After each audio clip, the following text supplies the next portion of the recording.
I am so Thanks excited. for giving us good weather.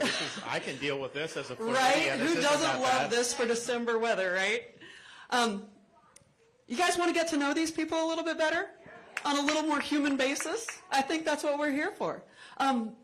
So I love Christmas. I have 3 boys. You all know that. You've met them.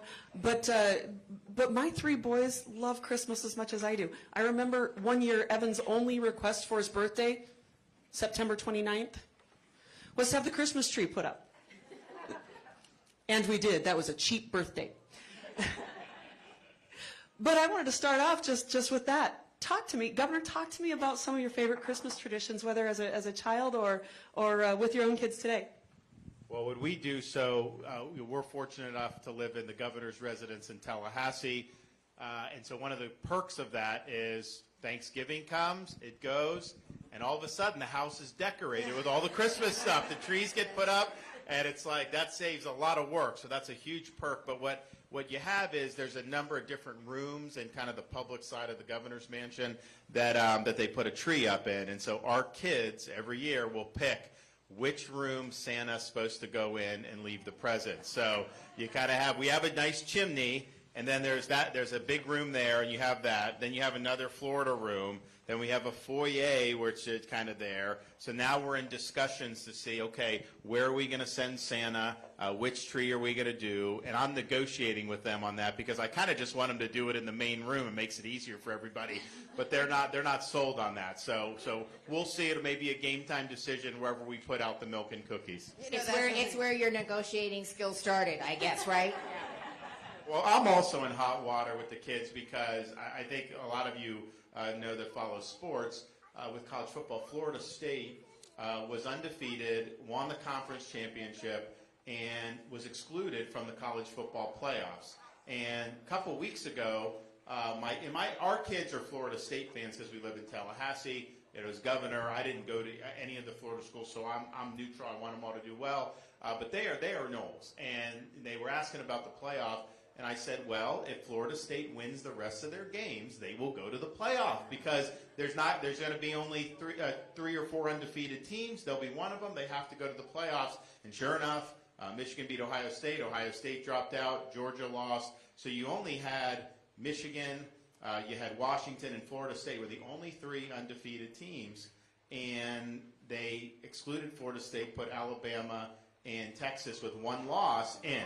Which, as a Floridian, obviously we don't like that. And I was in Tuscaloosa for this Republican debate, and these guys go to the playoffs every year. It's like no big deal to them. But Florida, we have a good history of college football. We haven't done very well. So my kids are asking me, Daddy, Florida State won. You said they were going to the playoffs. And I don't have a good answer for them. So maybe I'll make it up to them with some good Christmas gifts. Well, you can take them to an Iowa game down there in Orlando. First Lady, what's your favorite tradition? Well, I don't know. I personally, for me, one of the things I enjoy more than anything is wrapping the presents because, that brings me back to my childhood because it's funny, when I was growing up, I enjoyed it, but when you get older, I remember when I was little, I made sure every, crease was perfect, and now it's like you just only have so much time where that you can be away from the kids without them sneaking up on you, and so I'm putting them together, but I enjoy that, and what he said is, picking out the Christmas tree is fun, and then Santa knows what tree to get to because of the trail of cookies that we lay for him. So we're either a day or 2 beforehand, we're in the kitchen together making cookies and decorating them, which is, it's a mess. They eat more of the icing, and then it's all over the place, and it's on their clothes. But that's really special. Then everybody picks out their favorite cookie, and then they put it on the plate for Santa, which is neat. We also do so you can go on the internet. And the NORAD command has the Santa tracker. So we get the kids on that, and they really, really like it. They also do respond as now we're getting in, we're in the season. If they misbehave and I say, hey, Santa's watching, they do shape up very quickly and are able to do that. But our kids, they are like so concerned about any malfunctions in the chimney. It's like 100 questions. Well, what if Santa can't get in the chimney? What if we didn't have a chimney? How would Santa get into the? What is this? What is that? What if he can't fit in? How's he going to get the presents? Where's he going to leave the reindeer? So it's a lot of questions, a lot of inquisitiveness, but we always make it work. And to that end, so we have the security detail for the governor's mansion, right? They are literally below our living room, so the kids will sneak down there and they'll look at the monitors on Christmas Eve and like, is he here yet? Are you guys watching? And they're waiting, and anytime they hear something, they want to go down and call the agents and be like, is Santa here yet? So it's kind of, you never, would think that would be something that would be a part of your Christmas experience, but it's been pretty cool to say. Governor Reynolds, do you Well, have anything you'd like to share? I miss the young kids, so I've got lots of stories from that. But we have 11 grandchildren, and so I'm living through them right now. We get to do the same thing. We have all of the families, all of the grandkids. They come to Terrace Hill, and we do it now on Christmas Eve. And so they all show up, and we go to evening church services. Then we come back, and we have all kinds of snacks and cookies, and we make soup, and we play games, and they are in their Christmas pajamas. We go downstairs and get pictures in front of the TV, and we're just spend time together as a family and have a lot of fun. And then it's getting harder to do this, but I love going to pick out the tree. So it's a tradition of ours that we go to a farm, one of the Christmas tree farms, and we literally cut it down. The girls will tell you, I say, such a family event. We have so much fun. And they're like, Mom, you're the one that picks out the Christmas tree every single year. You drag us along, and then you pick it out. We don't get to pick it out. Kevin just wants a cedar. That's what he grew up with, and I'm like, no. They're brown, and they're prickly. So anyway, so we now go with the grandkids from even when they were little, and we walk all over the farm and cut down a tree and haul them back, and so that's some of the things that we do. Wonderful. And so just transitioning a little into the meat of why we're here today. We're here to talk about how we protect and defend kids in this Christmas season. And we're here to talk specifically about Mamas for DeSantis. Can you talk to us a little bit? Where did that begin? And how are we transitioning it into what we're doing here on a national level? Can you share some of that with us, Christine? Yeah, it really started during the governor's re-election back in 2022 when there were so many people, moms in particular, who were very upset with what was happening and what they were seeing nationally, not necessarily what was happening in Florida because of the protections that the legislature and the governor put into place, but they were fearful of the indoctrination that was happening in the schools. They were concerned about public safety and all of this defund law enforcement and what that means for their children. They want their kids to be able to walk home safely from school. And of course the American dream and wanting their kids to be able to have an America better than the one that they inherited. And so this started there. We said we're going to mobilize moms and grandmoms from across the state of Florida to re-elect the governor because he had stood strong on all of those issues. He was standing up for parents' rights and the innocence of our children. He had law enforcement's back. And so we started to do that. In a state of 22 million people, we've got 1.1 million mothers and grandmothers to come out in support of the governor.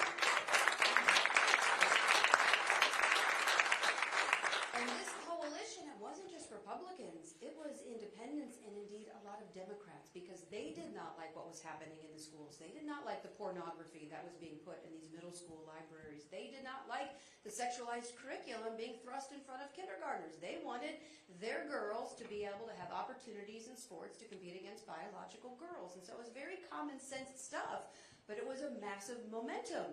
And it's also, and I've said this before, a lot of friendly faces here, it's one thing when the policies are coming after us as moms. We can litigate that, we can go to school board meetings, we can talk to the legislature, but when you are coming after our kids and you're using our kids as a vehicle to advance your ideology, particularly behind our backs without our consent, man, that's when the claws come out. So we have taken this now nationally, particularly here in Iowa, where we have representation in all 99 counties, Mama's leadership in all 99 counties. And when you talk about nationwide, we're calling on moms and grandmoms across the United States of America to come here to Iowa. Now, we know that they cannot vote in the caucus process, but they can come and volunteer, and they can be a part of it in that way. So you're seeing people from North Carolina, from South Carolina, from Florida in particular coming because they feel so strongly about protecting the future of their kids. Thank you very much. And Governor, I don't want to ignore you. but this is a mama's event, sorry. But I will come to you because I want to know, how is your family and your children and all of these factors, how does that motivate you into doing what you did as governor and into translating that on into running for the presidency? Well, look, I'd like to think that everything I've done, we would have done anyways, even if we didn't have kids. And I think I would have. But a lot of this stuff, when you have kids that you're raising, you're very sensitive to all these issues that parents have had with schools, with some of the programming, all this. And so that really gave me incentive to dig in and fight some of these fights. I mean, when we did the Parents' Rights in Education bill, that prevented the sexualization of the curriculum in the elementary school. It's not appropriate to tell a first grader that they can change genders and all this stuff that we wouldn't even be talking about this 10 or 15 years ago. But we had to go up against our most powerful company, Disney, who was pushing to have that injected. And most people were like, well, you're never going to be able to beat them in this because they're just so powerful. And look, I like to think I would have stood up anyways, but the fact that I knew what these parents are going through, that I was sensitive to that, we stood our ground and we won that battle. And that was an important battle to win on behalf of kids in the state of Florida. Thank you, Governor. Governor Reynolds, we had our 42nd legislative endorsement for Governor DeSantis. I know. That was and pretty I bet exciting. There's more to come. It was so exciting. She's also a mama and a grandma, by Yep. the way. Yep. And so we had our, pardon?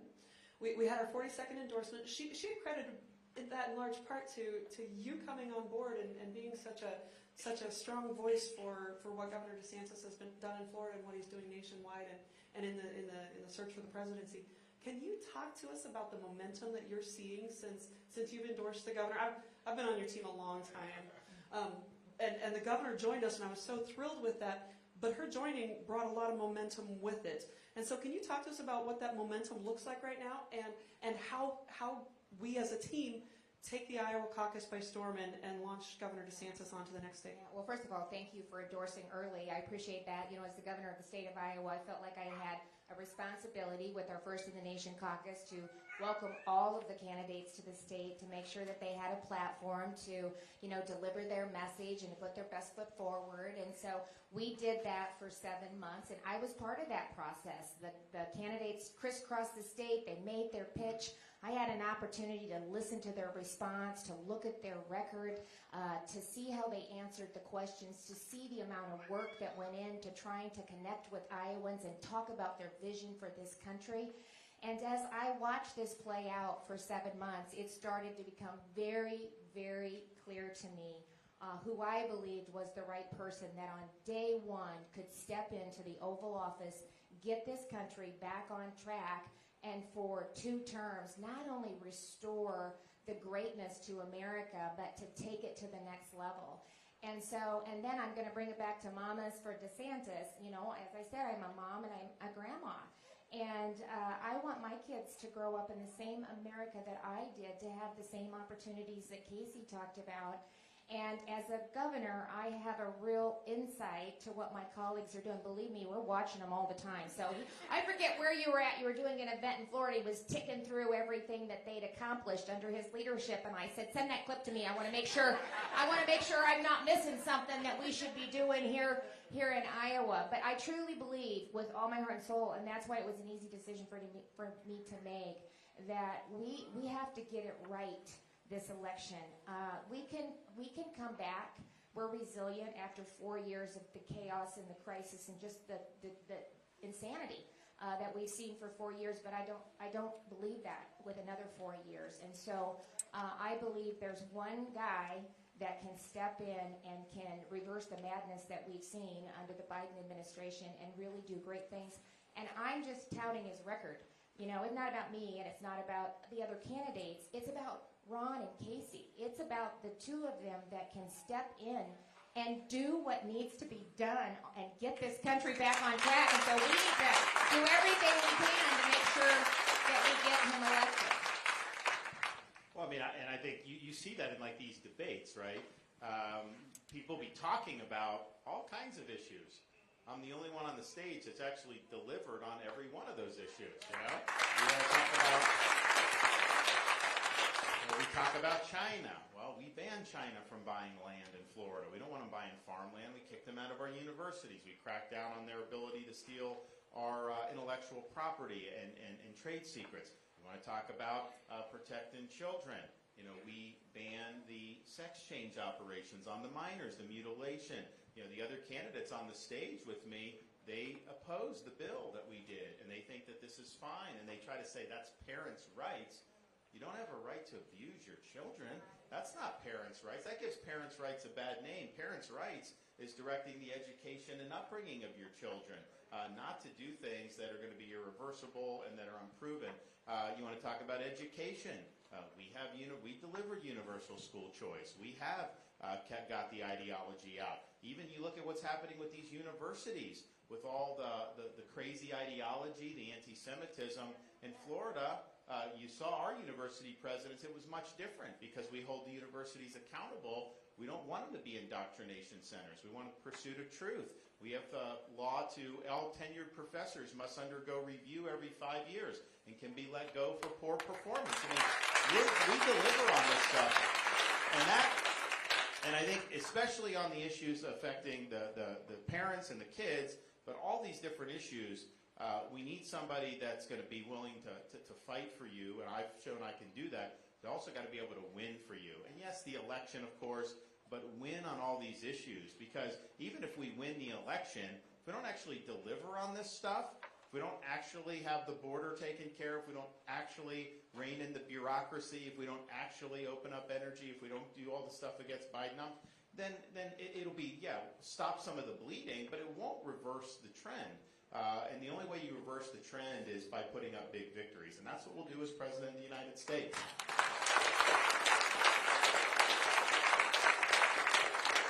And this is why I endorsed so early. Everything he was doing was what I wanted for Iowa and for my kids. And legislation that you have worked on as well. Universal school choice.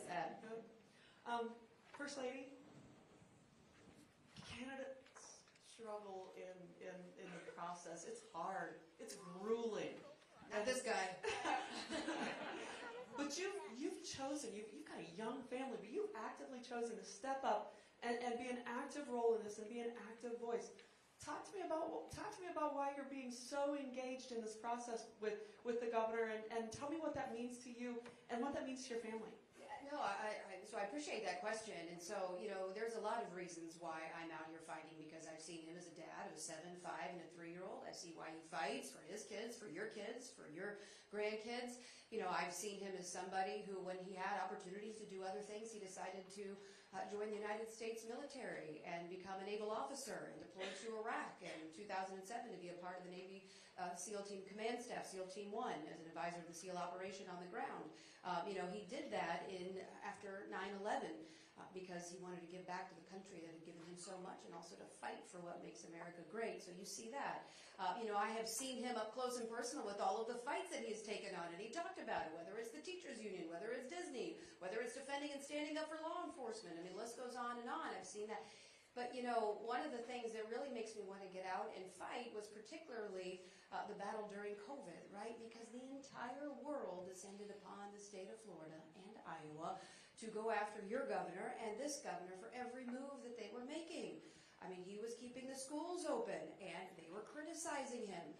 And whether this was trying to allow people to have the opportunity to work, to put food on the table for their families, I mean, every single thing he was doing that was right, they were coming after him, whether it was the left, whether it was Republicans in Washington, whether it was the media. And every single day I saw him get up, go downstairs, get a cup of coffee. He would arm himself with the evidence and the facts and the data coming out of places overseas like Sweden and Spain and United Kingdom and Israel. And then I would watch him every single day get out and fight on behalf of the American people and for our constitutional system, for our God-given rights to be able to go to church and worship. They were shutting down churches in the midst of this. They don't have the right to do that. And so it wasn't even just a blip on the radar where they were getting hit one day and the news was going on to the next thing. It was day after day. And I was getting lobbied at the time. People were calling me saying, it's over for the governor. He opens his schools. That's it. He's done. You know, if he doesn't do mandates, that's it. And you know what? I saw him through everything like a rock. And he just stood up and he said, you know, if it means that I lose my job re-election because I stood up for the people of Florida jobs, so be it.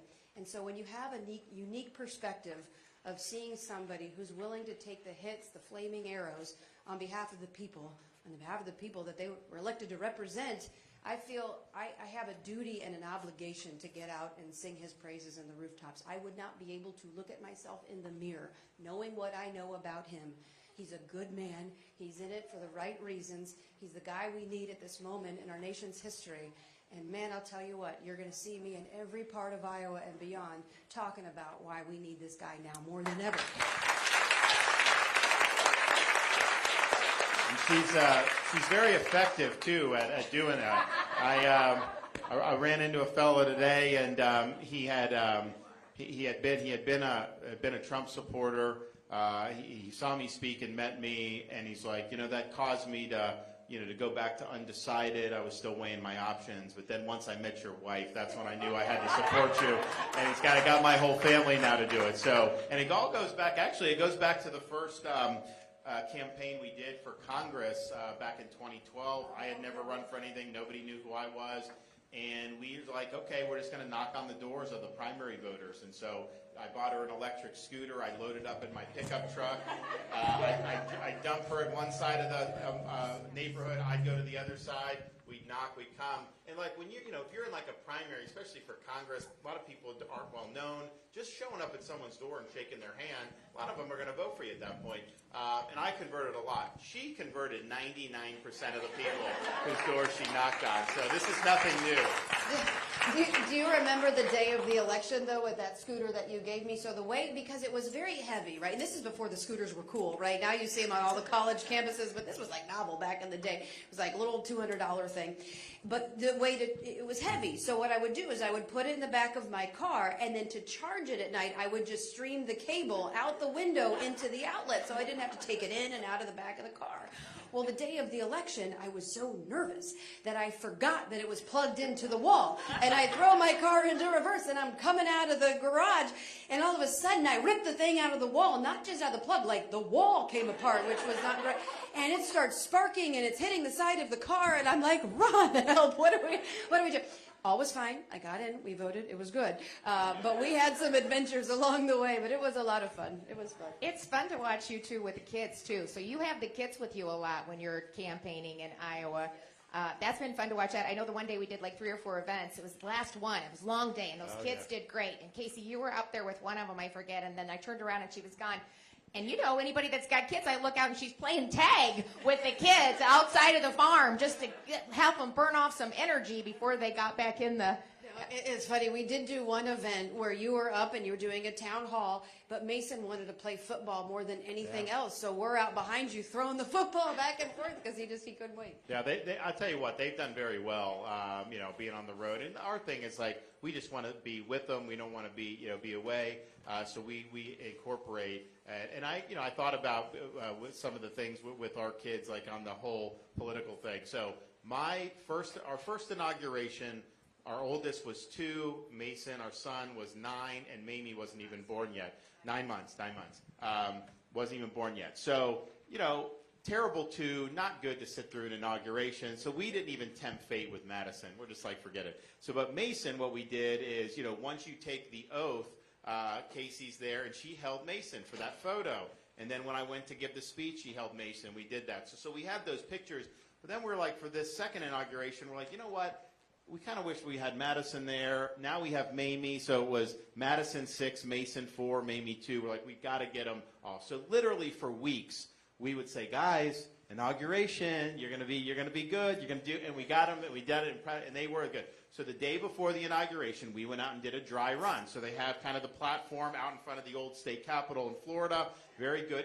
And basically, we were just like, okay, we're going to tell the kids what they need to do. So we go out where we're sitting kind of right in the front, and it had the names on the seats. And it was me, Mason, Casey, Madison, and Mamie. And so that's what we practiced. And then we did it. And they were really good. And so then we're like, all right. So then the next morning we go. We're walking out, all 5 of us walking down the steps going. They go, and all of a sudden the kids have a meltdown. And we're like, what happened? They changed the order on the seats. So the kids had practiced it. That's how we practiced it. So the kids are fighting because Mamie doesn't know how to spell her name yet, and they're going here and Matt, and all of a sudden, so we had to take Mason and Mamie, get them off the stage. Mason cooled down very quickly, came. Mamie, it took a little while longer, and then we did it. But, you know, it wasn't their fault. I mean, like, if you're going to do a practice run, why would you change it? And not only that, they asked me, like, Governor, what do you want? And I'm like, you know, look, I'm very low maintenance. I was like, the only two things that I want is my first inauguration, you know, you have a teleprompter there. And the teleprompter was right in the sun. So like you couldn't see that part of the teleprompter. And then the one over here was halfway cut off. So I'm like just kind of flying. I'm like, listen, like if I have to memorize a speech, I will. But if I'm going to have a teleprompter, I want to be able to read it. And I was like, so that's the one thing. And then the other thing I remembered was I couldn't fit my remarks on the podium because of where the microphone was. So we go, the day before I go, written remarks right there, no problem. Teleprompter's perfect, good. I'm like, I am good. I don't need anything else. I'm ready to roll. Next, you go out to the real thing. The one teleprompter fell down, was out of commission, and then they put a microphone right in the center of the podium so that the remarks couldn't even fit onto the thing. So like the remarks are halfway off. I got no teleprompter there, and I'm just kind of trying to wing it. And it was fine. We did it. But it's like, you know, all we asked for is a well two laid little plan. thing. Yeah, it was. And it was funny because I think that's the only two times you've ever even used a teleprompter, and it didn't work the two times that you ever. So technically, you've never used one. I don't think. Yeah, the only time I've used one that's actually worked is the State of the State speeches that you give in front of the legislature. The two inauguration speeches, it did not work, and you just had to roll with the punches. Well, Governor, let's fast forward. Let's hop in a time machine. Am I working? Yeah. Okay. Let's hop in a time machine. Four of us, we're going to hop on. We're going to go view the United States in I don't know, let's fast forward 8 years, because do you know what you have? 8 years, not 4. That's right.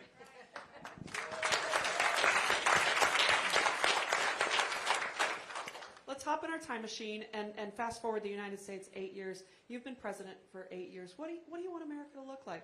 What do you want to have accomplished? What do you want for us as Iowans to see out of the work that you've done on our behalf for 8 years? A number of things. One, we'll have been able to say we restored the American dream in this country. People that work hard, get the most out of their God-given ability, are going to be able to get ahead again. Not going to be held back with inflation and interest rates and bureaucracy and all the things that have made it more difficult. Number two, we'll be able to say that we restored our nation's sovereignty, particularly at our southern border. Not going to have drugs pouring in, millions of people pouring in illegally. We will have actually finished that job and secured it once and for all. We'll be able to say that our military's been revitalized, that we fended off the threat posed by the Chinese Communist Party, and that this century is indeed an American century. We'll be able to say that the schools are dedicated to educating kids, not indoctrinating kids, that we're going to protect the rights of parents to make these decisions about their kids' education, including school choice, and we will have reinstalled civics as something that's important to know all across the country. We'll also be able to say that whether you live in a red state or a blue city, that criminals are held accountable for their crimes again. We're not going to have let the inmates run the asylum, and people will be able to raise their family in peace and security. And then we'll be able to say that we've restored the Constitution as the centerpiece of our American national life. That means not having a runaway bureaucracy that looms over us, imposes its will on us, and is weaponized against us, but actually having constitutionally accountable and limited government the way our founding fathers intended. And if we can say we did all those things, and we'll do more, but if we can say we've done all those things, then we'll also be able to say that we restored what President Reagan called America as a shining city on a hill. We will have left her stronger. We will have left her freer. And that ultimately is the task that we face. On the current trajectory of this country, we're in danger of leaving to our kids and grandkids in America less prosperous and less free than the one we inherited. And if we do that, we'd be the first generation of Americans to do that and to break faith with every other generation who's always worked hard, always stepped up when freedom was threatened and when they needed to do things to make sure that this republic endured. So that's the mission. we will be able to accomplish the mission, and the country will be better off for that mission.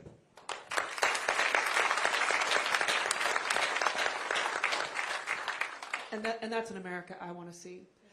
Governor Reynolds, you look in this room, you know a lot of these people because they're your constituents. They're my constituents. These are people that we work for, right? I want, because the paths that both Iowa and Florida have taken have been so similar, I want you to take a moment to address your constituents and talk to them about some of those heavy lifts that we did this past legislative session. These are mamas and grandmas who love their babies. And I want you to take a moment and just talk straight to them about what that process was like and why it meant so much to you to get those big things across the finish line this year as we work through that legislative process. Well, thank you for that. And first of all, I just want to say, because there are legislators in the room, and I'm speaking to one of them right here. I've known Amy for a long time. We both started in local government, and now you serve as the president of the Senate, and so we have a really good working relationship with our legislature. And Ron, you've talked about this before too. You know, I don't just get to will things to be done. You know, we work together and we talk about what's important to Iowans and how we can get it across the finish line.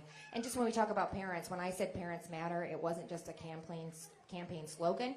It was a promise, and working with the legislature, I am proud to say that we delivered.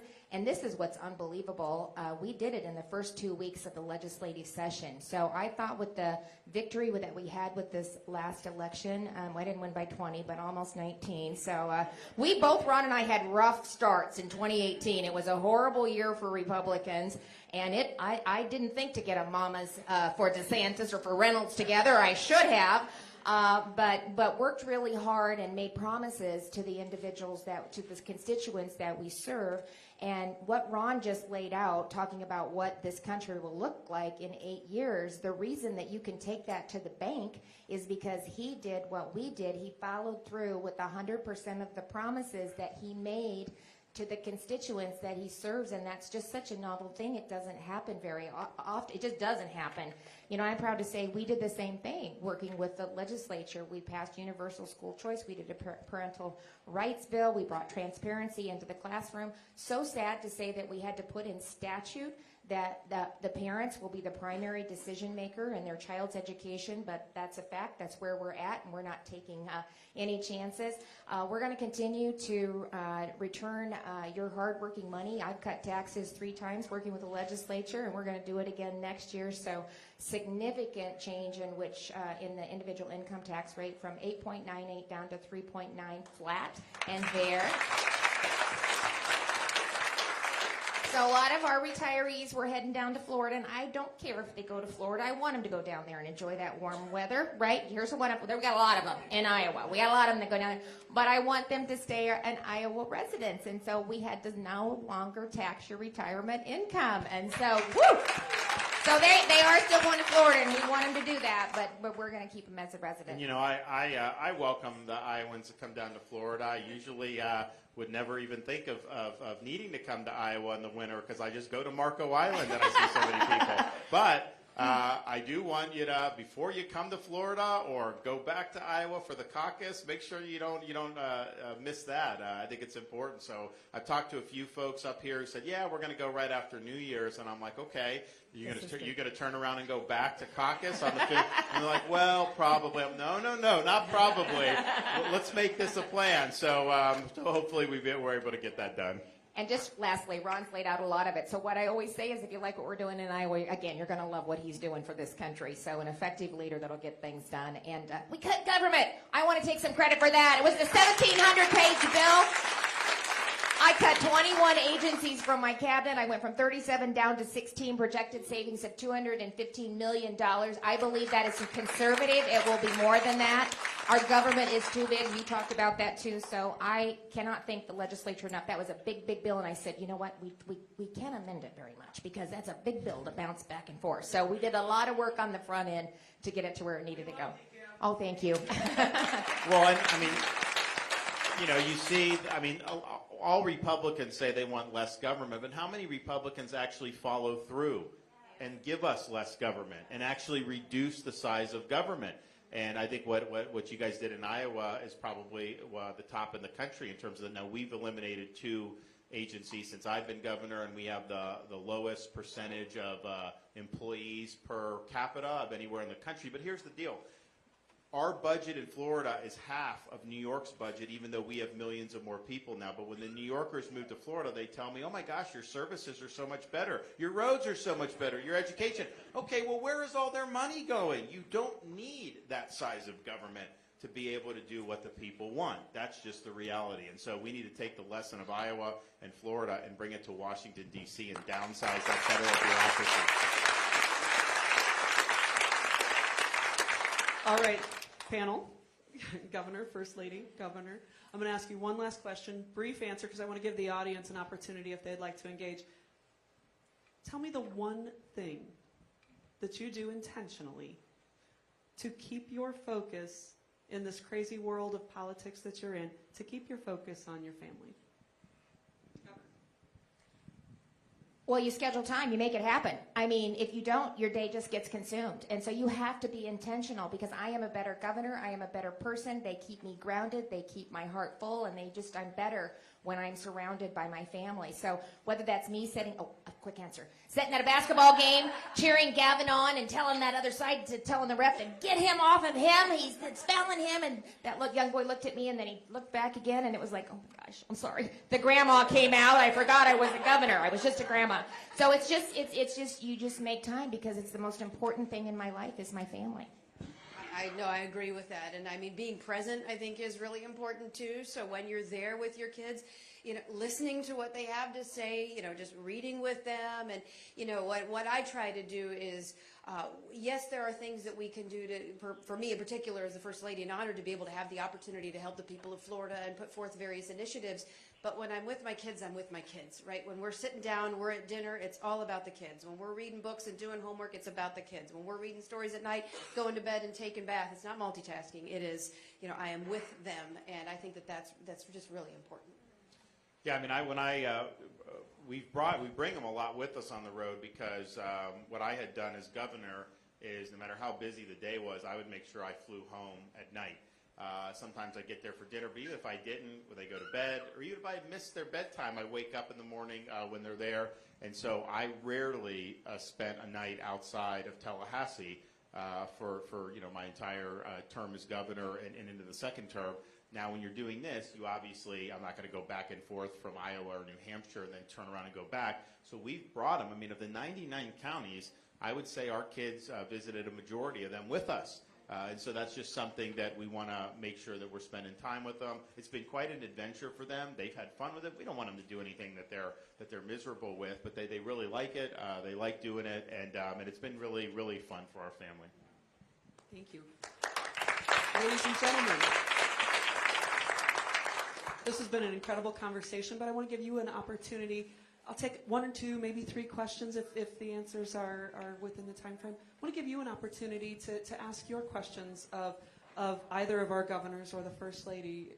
Does anybody have anything that they'd like? Yes, ma'am. I don't exactly have a question, but I came here to tell you, Governor DeSantis, that I'm a Californian.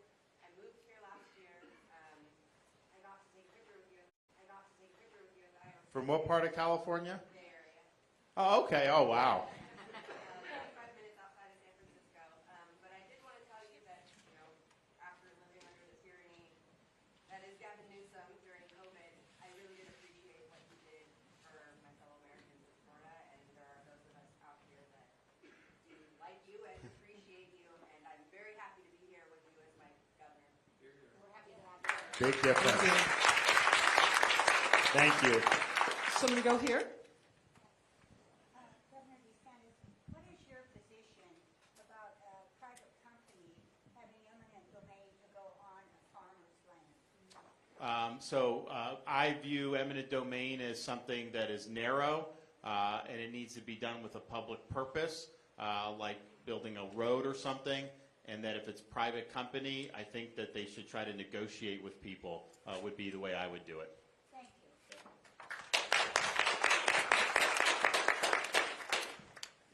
So I'm going to go back here first. Nathan- I'd like to ask a question I'm quite curious about, something I have noted of late. me, it appears that the average Republican voter is acutely aware that the corrupt corporate media desperately clutching for straws as they sink into utter irrelevance. The average voter is aware of this. They also freely admit that this same corrupt media attacks you more relentlessly by far than any other candidate. Yet, quite curiously, so many fail to draw the only possible logical deduction, which is the reason why this media, which wants so desperately for the Democrats to win, attacks you more than anyone, is that they do not want you to be the nominee. It's so obvious to me. Why do some fail to see this thing that is so conspicuous? I think people are going to. I think people are seeing it. I think more and more will. I mean, you know, the whole election process, the year before the presidential election, you know, a lot of people are not living and breathing this. And I even here in Iowa, very conscientious voters. You know, we've just now really started to see, I think, an increase in people that have really engaged in the process. I think a lot of this stuff breaks very late, especially when you have something at the beginning of 2024. So I would stand by for that. I think you're going to see people get that, and that's the thing. You know, the left. The one thing they do is they be very clear about who they fear, because you can see the way they behave. And I've had more incoming than anybody else. I've also had more money spent against me than all the other Republicans combined. And there's money now, like the you know, some of the stuff they're doing in Iowa. You know, that's from people like really left-wing billionaires in Silicon Valley that are putting money into this Haley operation. You've got people that are you know, liberal Democrats that were big Hillary supporters pumping money into that. And there's a reason, because I think that they see me as the only one that's really a threat to the power that they've accumulated. And you know what? They're right. They're right. So we'll see that. I'm a part-time New York resident, and Kim or Ron, could you please come help me straighten Hochul out? I'm being serious. We tried. So I was up there. I went up there to campaign in Long Island last election, and it was a massive crowd, and our candidate was doing very well. But I think part of the things that happens, so Florida used to be decided by like 1 point, right? So when I got elected governor, I'd meet all these transplanted New Yorkers, and they'd say, I'm just so glad my vote counts now. In Florida, my vote counts. Well, it turns out that you know, I had 1.5 million votes to spare, so I didn't need those. If every transplanted New Yorker Republican could have voted in the governor race, Republican would have won the governorship. I mean, that likely would have happened, and the New York race was much closer than the Florida race. So you see how these things kind of go back and forth. But I think that's part of the problem with California, Illinois, and New York in particular, because they're driving people away in record numbers. You know, California had never lost population prior to Newsom becoming governor, and now they've hemorrhaged, I think, a net 800,000 have lost, which that's tough, because when I was in the Navy, I got stationed in Coronado, Southern California. Beautiful, beautiful state, more natural advantages than probably any state, and they never lost population, yet the policies are so bad, people are fleeing that. New York, Illinois, same deal. The problem, though, is that you say, okay, well, things are bad, don't we want to go the other direction? But they're driving off more conservative-leaning voters. And so the base of the opposition is actually getting somewhat smaller. And so it's kind of a vicious cycle. That's why, like Chicago, you have the previous mayor, cities in disarray, liberal policies, and they elected somebody that was more liberal than the previous one. Are you kidding me? I can tell you this, real estate values in Naples went up after they did that, and that's just what happened. So it's frustrating to see, because, look, it used to be you'd have differences between Republicans and Democrats, and that's fine. But now it's like when you get kind of this leftist ideology in place, and like San Francisco, it collapses. California, they got like a $50 billion deficit now. Crime is increasing. As much as he wanted to say in that debate it wasn't true, it is true, as people are leaving because of it. And so the whole quality of life really I think it's destroyed because of these the left-wing ideology. And that's unfortunately the direction that the country's going in now. And if you have another 4 years of this, you're going to see America really, really hit the skids. And we can't let that happen, and we won't let that happen. So last question. That does need applauded. You're right. You're right. I'm so sorry. I already. Yeah, I was, Last question in the back of the room. Well, it's not a question, but I just want to say thank you for all you're doing. I'm a Florida Jacksonville resident. Yeah, I moved here, and just thank you. You are amazing. You're awesome. And I watched you on the news with my mom in the morning while drinking coffee, your wife. So, yeah. So I just want to say you guys are doing great, and thank you for everything that you're doing. You're doing amazing. All right, thanks. Well, then you go ahead and do this one. Appreciate it. Because it was just a comment, you go ahead and ask your question, and we'll wrap it up with you. Real quick. Yep. As she said, we spent probably 4 months out of the year in Florida during the winter, and I was so impressed with you there that I was writing to our friends who live in Florida saying, get that man to run for president. And finally it happened. So I used to be a Trumper the last election, but I have since seen the light and come over to your camp. And I'm fairly new at it. I've really only seen you in person 3 times. And damn if every time I came, I forgot to bring a marker. Would you sign my hat? Yes, I will. Okay, good deal. Thank you all. Thank you, everyone.